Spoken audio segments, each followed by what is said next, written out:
فیصل محمد کی انتہائی واجب الاحترام سبسکرائبر اور ویورز کی خدمت میں سلام عرض ہے۔ ویورز، پاکستان کی خبروں کے سے پہلے ہم تھوڑا سا کچھ بین الاقوامی خبریں کچھ تھوڑی سی اہمیت کی حامل ہوتی جا رہی ہیں، اس پہ ہم تھوڑا سا ایک تجزیہ اپنا دے دیں، کیونکہ گزشتہ دنوں آپ کو یاد ہوگا ایسی چینل نے آپ کو یہ خبر دی تھی کچھ دنوں قبل کہ زیلنسکی جو ہے G7 ممالک کی مدد سے ایران پر کہیں کوئی حملہ کرنے کے بارے میں بات چیت کر رہے ہیں، اور اس قسم کی خبریں کچھ عالمی میڈیا پہ بھی آئی تھیں، اور ہم نے تحقیق کی تو پتہ لگا گو کہ زیلنسکی کا اگر اسٹیٹمنٹ آیا تھا اس حوالے سے کہ ایسی کچھ بات نہیں ہے، لیکن ہم نے جب سفارتی جسے کہتے ہیں کہ جو گلیاں ہوتی ہیں وہاں سے کچھ معلومات کرنے کی کوشش کی تو پتہ لگا اس میں کہیں نہ کہیں حقائق ہیں موجود، اسی لیے پھر ہم نے یہ بات کی تھی۔ اور لیکن کل اتفاقاً ہوا یہ کہ چین کی ایک ایران کی ایک فیکٹری ہے جس میں شہید ڈرون بنائے جاتے ہیں، اس میں کل اچانک آگ لگی اور بتایا جا رہا ہے کہ وہ آگ جو ہے ایک دھماکے کی نتیجے میں ہوئی ہے۔ بین الاقوامی میڈیا تو اسے کچھ کوٹ کر رہا ہے، اور کچھ جو دوسرے ادارے ہیں وہ بھی کوٹ کر رہے ہیں کہ یہ جو کل دھماکہ شاہد ڈرون کی جو فیکٹری میں ہوا ہے، یہ زیلنسکی نے جو یوکرائن کی طرف سے جو کہا گیا تھا، یہ اسی کی جو ایک دھمکی تھی ان کو، یہ اس کا نتیجہ ہے، اور یہ اب وہاں پر انہوں نے ایک باقاعدہ جو ہے کہا جا رہا ہے کہ یہ حملہ جو ہے یوکرائن نے ہی کروایا ہے اور یوکرائن کا اس میں ہاتھ ہے۔ اب فی الحال جب ہم نے معلومات کرنے کی کوشش کی تو کچھ لوگ تو اسے بالکل ایسا ہی کہہ رہے ہیں،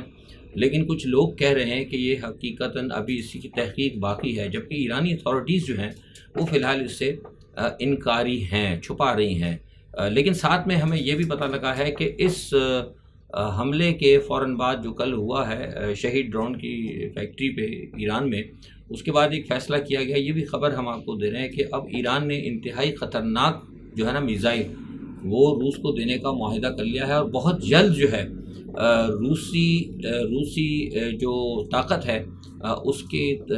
حملوں کی جو طاقت جو اس وقت ہے اس میں ایران کے خطرناک میزائل اور پلس شمالی کوریا کے جو میزائل جو ہیں اس میں ان کا اضافہ ہو جائے گا، اور ان میزائل کے اضافے کے بعد جو ہے میں سمجھتا ہوں کہ جو یوکرائن کو جو ٹام شیڈو میزائل جو ملے تھے برطانیہ کی طرف سے، جس کی وجہ سے اب تک یوکرائن کو بڑی کامیابی ہو رہی تھی، برطانیہ نے دیے تھے یوکرائن کو، مجھے لگتا ہے کہ یہ جو اب جو آ رہے ہیں ڈرون ایران کی طرف سے اور شمالی کوریا کی طرف سے، میں سمجھتا ہوں کہ یہ اس کے اندر بہت بڑی اس کا توڑ ثابت ہوں گے۔ تو یہ تمام جو خبریں میں نے آپ کو بتائی ہیں، یہ اصل میں کچھ وہاں جو روس کے اندر اور جو دوسرے بین الاقوامی جو تجزیہ نگار ہیں وہ یہ کہہ رہے ہیں کہ یہ جو ہے نا معاملہ مزید بڑھے گا، یعنی اس کو دوسرے الفاظ میں وہ یہ کہتے ہیں، یا ہم بھی یہ کہتے ہیں کہ اب یہ ایسا لگتا ہے کہ روس اور یوکرائن کی جنگ کہیں نہ کہیں آہستہ سے وہ ایران کے اندر داخل ہو گئی ہے، لیکن بہرحال 2-3 دنوں میں اس کی مزید صورتحال جو سامنے آئے گی۔ اچھا، دوسرا ایک جانب آپ کو پتہ ہوگا کہ اس وقت جو ہے باتیں بڑی کی جا رہی ہیں سعودی عرب کے حوالے سے اور ایران کے حوالے سے، اور ابھی حال ہی میں ڈے بیفور یسٹرڈے بھی اور آج بھی امریکن ترجمان نے بھی کہا، اور امریکہ کے جو سیکرٹری آف اسٹیٹ ہیں بلنکن، انہوں نے بھی کہا کہ امریکہ کی بڑی کوشش ہو رہی ہے کہ سعودی عرب کو اور اسرائیل کو ایک ٹیبل پہ لایا جائے اور بہت زیادہ ان کو قریب کیا جائے، اور بقول ان کے امریکن ڈپلومیٹس کے کہ اس ڈپلومیسی میں اس میں بڑی کامیابی ہو رہی ہے اور وہ بڑے قریب آنے والے ہیں وہ ملک، اور بہت جلد ہو سکتا ہے کہ ان کے معاملات جو ہیں بڑی جلدی سے طے ہو جائیں۔ اچھا، میرا اس خبر پہ جو تجزیہ ہے وہ یہ ہے کہ مجھے یہ لگتا ہے کہ چین نے جو ایک بہت بڑا ایک انیشیٹو لیا تھا، بلا شبہ ایک انیشیٹو بھی ہے یہ، جو سعودی عرب کو اور ایران کو، آپ کو پتہ ہے مطلب اس میں مجھے کچھ کہنے کی ضرورت نہیں، بڑی پرانی روایتی مطلب حریف ہیں دونوں ممالک، اور ان کے درمیان چین نے بہت بڑا ایک کردار ادا کیا، اور بڑا فقید المثال میں سمجھتا ہوں کردار، میں سمجھتا ہوں کہ ڈپلومیسی میں یہ مانا جائے گا کہ انہوں نے دونوں حقیقی جو ایک ایسے دشمن جو کہ مذہبی بنیادوں کے اوپر جن کا معاملہ تھا، آپ کو پتہ ہی، میں تفصیل میں نہیں جاؤں گا، ان کو ساتھ بٹھا دیا، نہ صرف ساتھ بٹھایا بلکہ ان کی سفارتی جو ہے رابطے بھی ہو گئے۔ تو اس کو جو ہے نا مغرب نے بڑی شدید مطلب دکھ اور تکلیف کی حیثیت سے دیکھا تھا. اس بارے میں آپ کو پہلے ہی بتا چکا ہوں کہ اسرائیل نے اور مغرب نے بڑی شدید دکھ اور تکلیف کے ساتھ دیکھا تھا کہ یہ دو جو اسلامی ممالک ہیں جو مطلب ایک مخالف ہسٹوریکل جو ایک رائولز ہیں، ان سے تو ہم نے فائدہ اٹھا کے ایران کو کہتے ہیں عراق کے اوپر اور سیریا کے اوپر اور لیبیا کے اوپر کئی جگہ ہم نے ان شیعہ سنی ان دو مسلم ممالکوں کے مطلب اختلافات کا فائدہ اٹھا کے ہم نے کئی جگہ جو ہے لشکر کشی کی اور کئی مسلم ممالکوں کو ہم نے جو تاراج کیا. تو یہ دوستی جو ہے یہ پھر معاملہ جو ہے خطے کے اندر جو ہے ایک نئی جسے کہتے ہیں کہ دوبارہ روح مطلب پھونک دے گی مسلم دنیا کے اتحاد کے اندر، اور جو مسلم دنیا کے اندر جو ریشہ دوانیاں پیدا کی گئی تھیں اس کا یہ ہمیشہ کے لیے خاتمہ کر سکتی ہے. تو لہٰذا میں سمجھتا ہوں کہ اس وقت جو اسرائیل اور سعودی عرب کو جو قریب کرنے کی جو کوشش کی جا رہی ہے، یہ میں سمجھتا ہوں کہ جو چین کا جو یہ بڑا کامیاب ایک تاریخی جو پلان تھا اس کو یہ ناکام کرنے کی کوشش کر رہے ہیں، کیونکہ اسرائیل کی اور ایران کی کبھی بھی نہیں بن سکتی، کیونکہ اسرائیل جو ہے ایران کو بالکل نہیں دیکھنا چاہتا. اسرائیل کی پالیسی کے اندر ہے کہ ایران کو ٹوٹل ایلیمینیٹ ہونا ہوگا، اور کچھ پلس مائنس ایران بھی یہی کہتا ہے. تو ایسی صورتحال کے اندر ان دو ملکوں کا مطلب سعودی عرب کا اور ایران اس کو اسرائیل کو لے کے آنا ساتھ، میں سمجھتا ہوں کہ یہ پہلی ایک کوشش ہوگی اسرائیل کو بالکل یعنی مڈل ایسٹ کے اندر مطلب مشرق وسطیٰ میں جہاں پہ کہ دوسرے مسلم ممالک اور جہاں سعودی عرب اور وغیرہ ایران وغیرہ کے جہاں اثرات ہیں ان کو وہاں پر اسرائیل کو داخل کرنے کی امریکہ کی کوشش ہے. اور میں سمجھتا ہوں کہ اگر یہ کوشش کامیاب ہو گئی اور اسرائیل کو اگر کہیں پہلا قدم رکھنے کا یہاں موقع مل گیا تو پھر میں سمجھتا ہوں کہ اس خطے کے اندر پھر اسرائیل کے قبضے کو یا اسرائیلی اثرات کو کنٹرول کرنا جو ہے نا مسلم ممالک کے لیے کم از کم میں سمجھتا ہوں کہ ناممکن ہوگا. تو غالباً یہ اب جو ہمارے مسلم جو ہیں ممالک ان کے جو سفارتکار ہیں ان کو دیکھنا ہوگا. بہرحال اس پہ یہ میرا تجزیہ ہے کہ ٹھیک ہے رکھیں وہ ایک سفارتی تعلق ایک حد تک رکھیں، لیکن جس طریقے سے قریب لایا جا رہا ہے، اور ازل میں سمجھتا ہوں کہ بیسیکلی تو اس کے اندر ہونا یہی چاہیے تھا سب سے پہلے کہ یہ ہو کہ اسرائیل کے ساتھ معاہدے کیے جائیں تمام مسلم ممالک، جو کہ پاکستان کا سٹینڈ ہے کہ فلسطین کو ایک آزاد ایک ریاست کے طور پر پہلے تسلیم کیا جائے اور اس کو ایک حیثیت دے، اسرائیل اسے تسلیم کرے اور جو ان کے معاملات ہیں ان کو درست طریقے سے ایک پراپر وے کے اندر تاکہ پتہ لگے کہ ہاں فلسطینیوں کو بھی آزادی ملی ہے اور دو آزاد ریاستیں ہیں، ان کے ساتھ اگر معاملات اس طرح چلے تو پھر مسلم ممالک جو ہیں ایک طریقے کے ساتھ ایک باضابطہ طور پر ان کے ساتھ ایک اگر سفارتی پہلے ابتدائی طور پہ اگر تھوڑے سے سفارتی نچلے درجے کے اگر لیول پہ اگر شروع کریں تو میں سمجھتا ہوں بہتر ہے، کیونکہ اسرائیل کی جو مطلب جہاں ہمارا تو مطلب یہ تجزیہ ہے اور ہمارا یہ تجربہ بھی ہے کہ جہاں اسرائیل کو قدم جمانے کا موقع ملتا ہے وہاں سے پھر وہ ان کو نکالنا وہاں سے نہ، کیونکہ اگر رہیں کوئی حرج نہیں، لیکن وہ پھر ان کے جو معاملات ہوتے ہیں نا اسرائیل کے، پھر آپ کو پتہ ہے کہ وہ گریٹر حصہ ہے، اس پہ میں بہت آگے بات کر چکا ہوں، میں مزید اس پہ نہیں جاؤں گا. تو اس جو اہم صورتحال پر میرا یہ جو ہے نا یہ ایک تجزیہ تھا جو اس وقت امریکہ بڑی کوشش کر رہا ہے ایران کو اور سعودی عرب کو قریب کرنے کے لیے. اچھا اب تھوڑا سا ایک بات ہو جاتی ہے سارے معاملات کو دیکھیں دنیا کے، تو میں ہمیشہ سے یہ کہتا رہا ہوں، میرا روز اول سے ہی جب سے میں نے تجزیہ نگاری شروع کی تقریباً 2 سال ہو گئے، جب سے میں نے تجزیہ کرنے شروع کیے ٹیلی ویژن پر، اب بعد یوٹیوب تو خیر میں نے بھی 2-2.5 سال سے شروع کیا ہے. میرا ہمیشہ سے یہ ایک نظریہ رہا ہے اور یہ تقریباً ہے بھی درست، جو سینئر لوگ ہیں ہمارے وہ بھی اس چیز کو مانتے ہیں کہ پاکستان کے اندر جو کچھ بھی ہوگا نا وہ خطے کے حوالے سے ہی ہوتا ہے، اور جو کچھ بھی ابھی ہو رہا ہے ابھی جیسے میں نے کہا کہ ایران کا معاملہ ہے دوسرا تیسرا، تو یہ سارے اثرات جو ہے نا پاکستان کے اوپر جو ہے نا جتنے بھی ہوں گے، پاکستان کی داخلی سیاست کے اندر جو کچھ ہوگا نا وہ بیرونی جو بھی سیاست ہے اس کے اثرات ہوں گے، خواہ وہ دہشت گردی ہو یا جو کچھ بھی ہو یا کوئی بھی تبدیلی ہو، جیسے کہ ابھی عمران خان کی تبدیلی کی آپ کو پتہ ہے، اس میں بھی غیر ملکی قوتیں شامل تھیں، اور اب یہ جو کچھ ہو رہا ہے غیر ملکی یہ جو ہو رہا ہے اس وقت جو پاکستان میں دہشت گردی ہے اس میں بلا شبہ غیر ملکی ہاتھ ہے، اس میں بھارت کا ہاتھ ہے اور تمام ان طاقتوں کا ہاتھ ہے جو کہ پاکستان کو ڈی اسٹیبلائز کرنا چاہتی ہیں، اس خطے کے اندر پاکستان کو محکوم کرنا چاہتی ہیں، کیونکہ پاکستان ایک واحد اسلامی نیوکلیئر اسٹیٹ ہے. اب مسئلہ دیکھیے اس میں یہ ہے کہ میں سمجھتا ہوں کہ ہماری جو عوام ہے ان کو اس حوالے سے دہشت گردی کے حوالے سے ہماری جو ایجنسیز ہیں، جو ہماری پاک افواج ہیں، ان کے ساتھ ان کو میں سمجھتا ہوں کہ بالکل کھڑا ہونا چاہیے، کیونکہ دہشت گردی کا سیاسی اختلافات ایک علیحدہ ہوں گے، وہ پی ٹی آئی یا وہ آگے آتا ہوں ایک علیحدہ چیز ہے، لیکن اگر ملک کی جہاں تک سالمیت کی بات آتی ہے، سوورنٹی کی بات آتی ہے اور لوگوں کی اپنی جان و مال اور دہشت گردی کی بات آتی ہے، تو لوگوں کو چاہیے عوام کو کہ وہ جو ہے اداروں کے ساتھ کھڑے ہوں اور اپنا پورا بھرپور کردار ادا کریں، کیونکہ ان کی سلامتی کا مسئلہ ہے. اچھا اب صرف اس کے اندر یہ ہے کہ کہا جا رہا ہے کہ جناب وہ غیر ملکی جو ہیں مطلب افغانیوں کو نکال دیا جائے گا اور بہت ساری، دیکھیے یہ سب بہت اچھی چیز ہے، ہم تو شروع سے کہتے رہتے ہیں کہ غیر جو افغانستان سے جو لوگ آئے ہیں اور بہت سارے لوگ آ گئے TTP کے ادھر کے، یہ بلا شبہ ان کو جو ہے مطلب یہ ایک جسے کہتے ہیں نا کہ ٹول کے طور پر استعمال کیا جاتا ہے، لیکن سوال یہ پیدا ہوتا ہے کہ یہ سلسلہ جو ہے نا یہ اسی وقت ختم ہوگا جب تک کہ آپ یہاں پہ جو فورن جو ایلیمنٹس ہیں نا، بڑی غیر ملکی طاقتیں، بڑی قوتیں،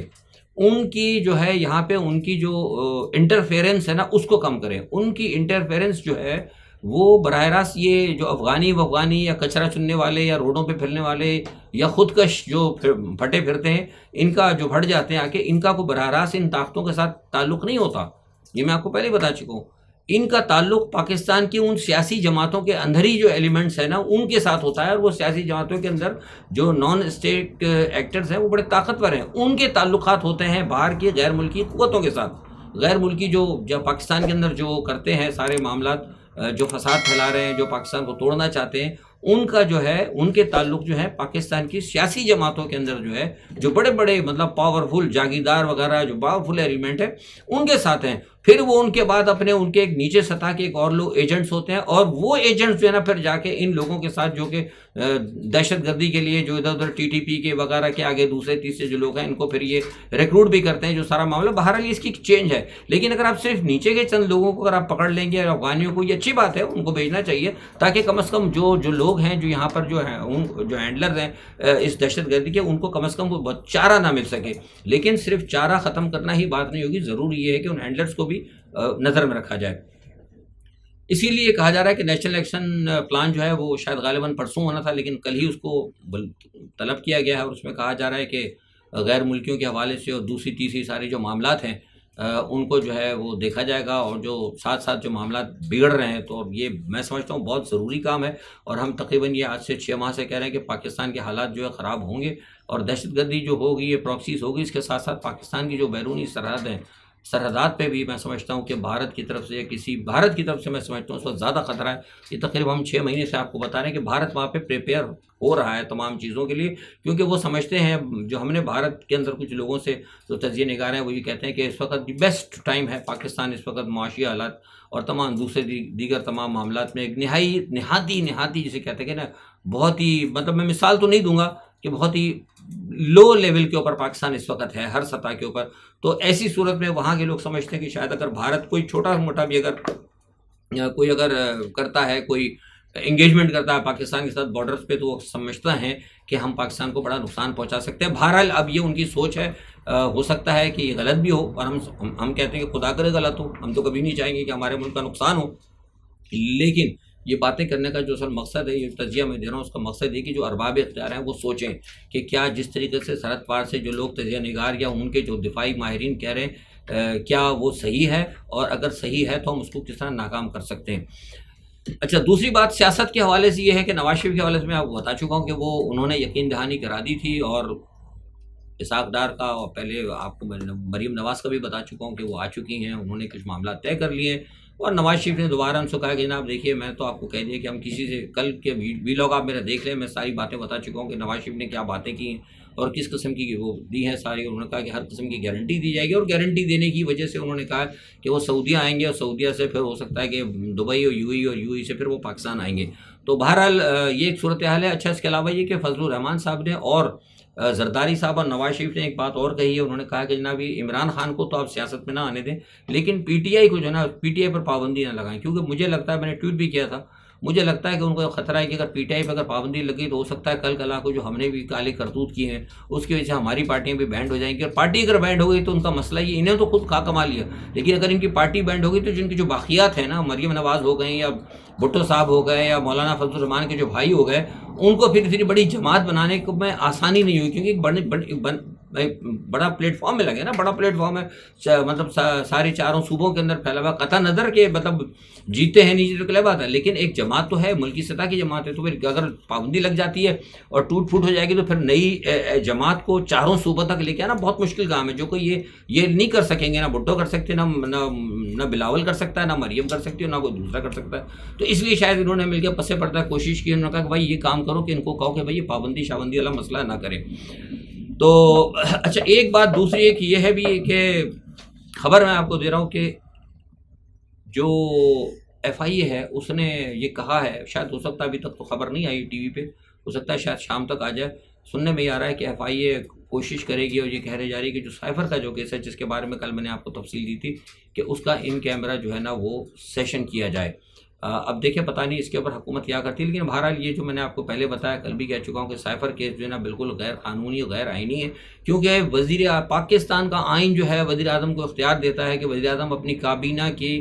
اجازت سے جس چیز کو وہ اہم سمجھتا ہو ملکی مفاد کے اندر وہ عام کر سکتا ہے۔ تو یہ تو سیدھی سیدھی پاکستان کو دھمکی تھی بھائی، تو اس کو تو اگر میں سمجھتا ہوں کہ عمران خان اگر اس دھمکیوں کو اگر باہر نہ کرتا، افشا نہ کرتا، تو یہ پھر عمران خان کے اوپر غداری کا پرچہ ہونا چاہیے تھا کہ ایک ملک کی طرف سے آپ کو باقاعدہ آپ کی حکومت کو سزا دینے کی اور باقاعدہ آپ کی حکومت کو گرانے کی، ٹاپل کرنے کی اتنی بڑی دھمکی دی گئی ملکی سلامتی کے حوالے سے، اور آپ اس کو چھپا گئے اپنے اقتدار کو بچانے کے لیے۔ در حقیقت یہ ہونا چاہیے تھا عمران خان پہ، لیکن جو حقیقت میں اس نے کیا اس کے اگینسٹ کیا جا رہا ہے۔ تو یہ میں آپ سے پہلے بھی کہہ چکا ہوں، یہ میں پھر کہہ رہا ہوں کہ یہ قاضی صاحب کو دیکھنا پڑے گا کہ بھائی آیا واقعی وہ آئین کی بات کرتے ہیں تو کیا یہ آئین کے اندر یہ آئین اگر دوبارہ توڑا جا رہا ہے تو کیا یہ صحیح ہو رہا ہے؟ عمران خان کے ساتھ جو کچھ ہو رہا ہے صحیح نہیں ہو رہا ہے، میں نے آپ کو بتا دیا ہے کہ ساری لوگ غلط باتیں کر رہے ہیں، کوئی سہولت نہیں ہے، چھوٹی سی ان کو کوٹری میں رکھا ہوا ہے، پریشانیاں ہیں بہت ان کو، اور بہرحال اور بھی بہت سارے مسئلے میں لوگوں کو مایوس نہیں کرنا چاہتا، لیکن یہ ہے کہ خبریں اچھی نہیں ہیں عمران خان کے حوالے سے۔ اچھا دوسری جانب ایک یہ بھی آ رہا ہے کہ جو غیر ملکی جو ہمارے پاس، میں نے آپ سے کہا نا کہ ہمارا انٹرفیرنس جو ہے نا ہماری سیاست میں غیر ملکی طاقتوں کا، اور غیر ملکی طاقتیں جب سے عمران خان کی حکومت گئی نا، غیر ملکی طاقتیں بڑی کھل کر کھیل رہی ہیں، اس وقت بہت کھل کر کھیل رہی ہیں۔ آپ نے دیکھ ہی لیا ہوگا کس طرح ہمارے مغرب کے سفیر ادھر جا رہے ہیں ادھر جا رہے ہیں، الیکشن کمشنر سے مل رہے ہیں، پولیس افسران سے مل رہے ہیں، جہاں مرضی آئے وہ مثال سے نا شترے بے مہار کی طرح وہ پھر رہے ہیں، اور پرائم منسٹر کی طرح ان کو ایک پروٹوکول دیا جا رہا ہے۔ تو سننے میں یہ آیا ہے کہ غیر ملکی جو قوت ہے نا وہ کہہ رہی ہے کہ جناب آپ پی ٹی آئی کے بعد جو ہے نا ذرا ٹی ایل پی کے بھی نا گلے میں ذرا پٹھا شٹا ڈالا جائے، کیونکہ وہ یہ کہتے ہیں، ہم نے سنا ہے، وہ یہ کہتے ہیں کہ پاکستان کے اندر صرف اور صرف سیکولر جماعتوں کو سیاست کرنے کی مطلب اجازت ہونی چاہیے، کوئی بھی ایسا مذہبی ایلیمنٹ جو ہے نا اس کو جو ہے مطلب طاقتور ہونے نہ دیا جائے۔ اور کیونکہ جو سروے کروایا تھا انہوں نے، اس سروے کے اندر یہ آیا ہے کہ ٹی ایل پی کہیں جو ہے پی ٹی آئی کے بعد جو ہے سیکنڈ لارجسٹ جماعت ہے، اور اگر کچھ لوگ یہ بھی کہہ رہے ہیں کہ اگر پی ٹی آئی کو اگر دیوار سے لگا دی گا اور عمران خان اگر نہیں چھوٹتے تو پھر یہ ہے کہ ٹی ایل پی جو ہے ایک بہت بڑی قوت بن کے ابھرے گی، اور ہو سکتا ہے کہ شاید چونکہ پی ٹی آئی ایسا نہ ہو کہ بیک چینل کے اندر کہیں جا کے ٹی ایل پی کے ساتھ مفاہمت کر لے۔ تو اس لیے یہ سوچا جا رہا ہے کہ یہ جو جنرل فیض کا جو کیس چلنے والا ہے، یہ دھرنے والا کیس، اس کے اندر ٹی ایل پی اور وہ تمام سارے معاملات کو کہیں کچھ اس پس منظر کے اندر جو ہے نا ایک نئی ایک جو ہے نا ایک جسے کہتے ہیں کہ کوئی پلاننگ ہو رہی ہے، اور اس میں کہا جا رہا ہے کہ ٹی ایل پی کے جو بڑے لوگ ہیں، متحرک جو ہے لوگ ہیں، ان کی کہیں فہرستیں تیار کی جا رہی ہیں۔ تو ایسی خبریں بھی آ رہی ہیں، بہرحال یہ تشویشناک ہے ایسی صورتحال کے اندر، جبکہ ایک بہت بڑی سیاسی پارٹی کو آپ نے کرش کرنے کی کوشش کی، ایک اور دوسری بڑی سیاسی جماعت جس کا کہ ایک مذہبی بہت بڑا رول ہے، اس کو کرش کرنے کی کوشش کی جائے گی، تو اس کا مطلب یہ ہے کہ بلا شبہ طے شدہ میں سمجھوں گا کہ ایک سوچے سمجھے منصوبے کے تحت پاکستان کو انتہائی خطرناک صورتحال سے دوچار کرنے کی کوشش کی جا رہی ہے۔ آج کے لیے اتنا ہی، اپنا بہت خیال رکھیے گا، اللہ حافظ۔